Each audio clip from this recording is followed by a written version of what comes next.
A desconfiança do cidadão com esse negócio de plantar árvore na cidade tinha razão de ser. Imagine uma árvore numa rua estreita como essa.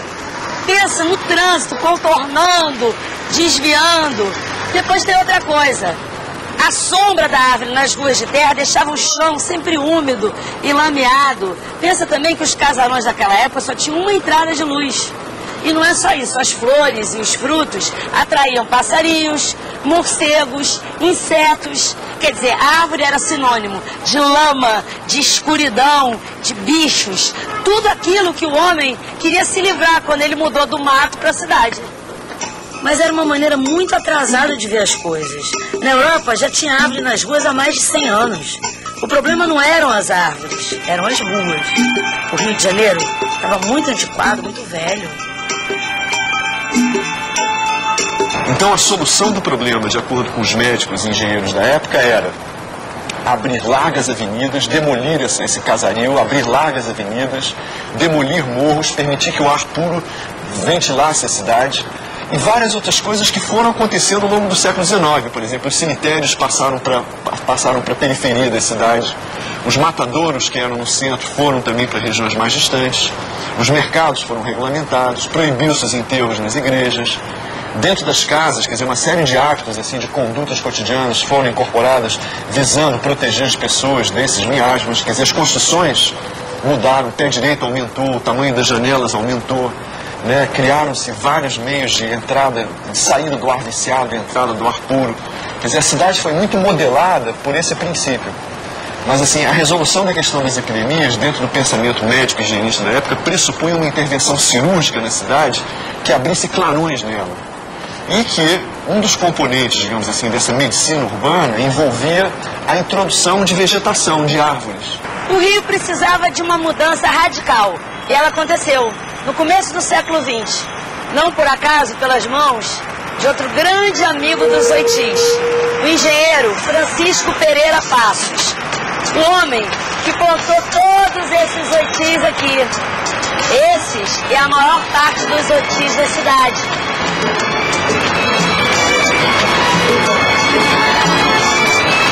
Pereira Passos assumiu a prefeitura com a missão de sanear e modernizar a capital. O plano incluía alargamento e arborização radical das ruas. O Rio de Janeiro nunca mais seria o mesmo depois dele. O Oiti era um dos personagens principais da grande obra que Pereira Passos estava prestes a realizar. A maior reforma urbanística já feita no Brasil. Algo nunca antes tentado. A capital ia ser inteira reconstruída.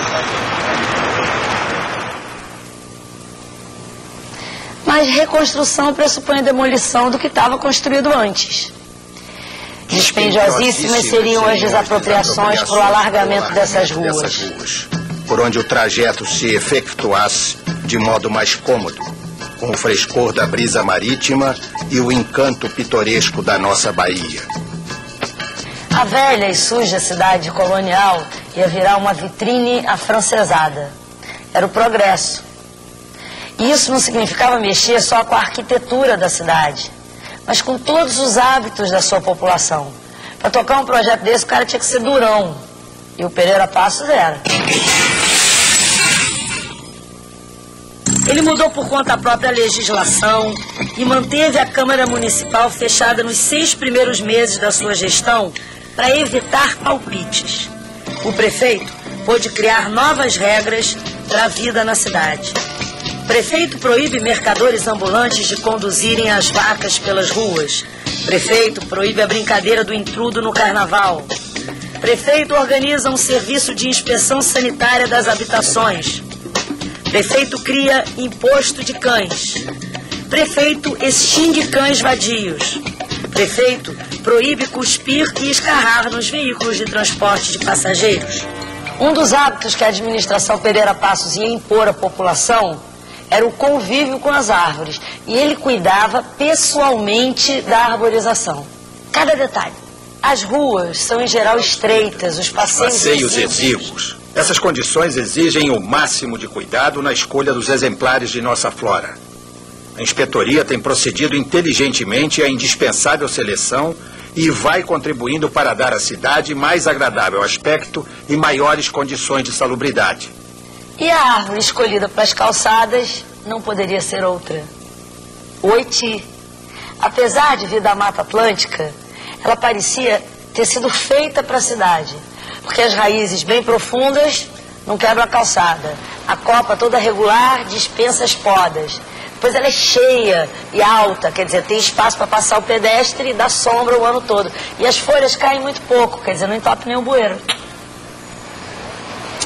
As obras caminhavam, mas Pereira Passos continuava enfrentando uma população hostil a essas novidades.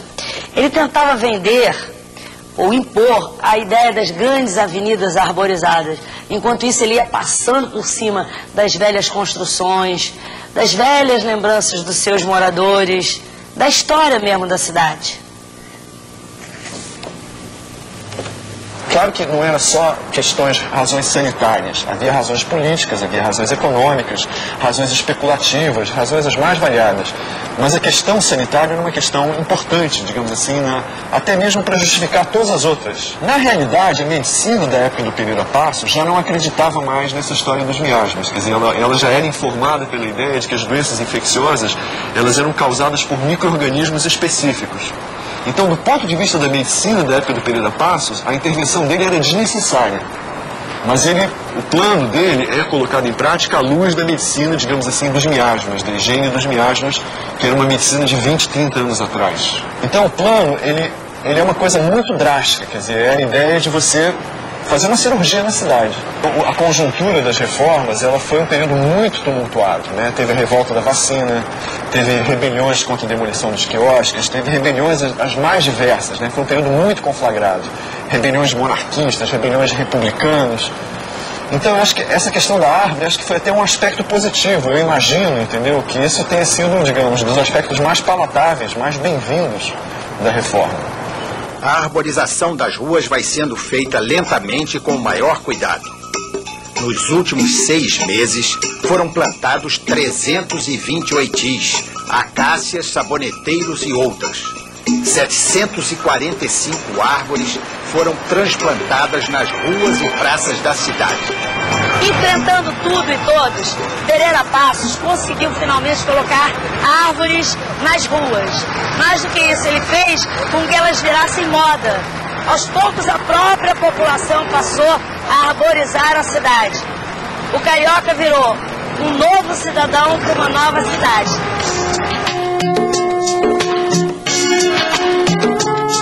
E a árvore não podia faltar nessa nova cidade mais moderna, onde tudo tinha uma função.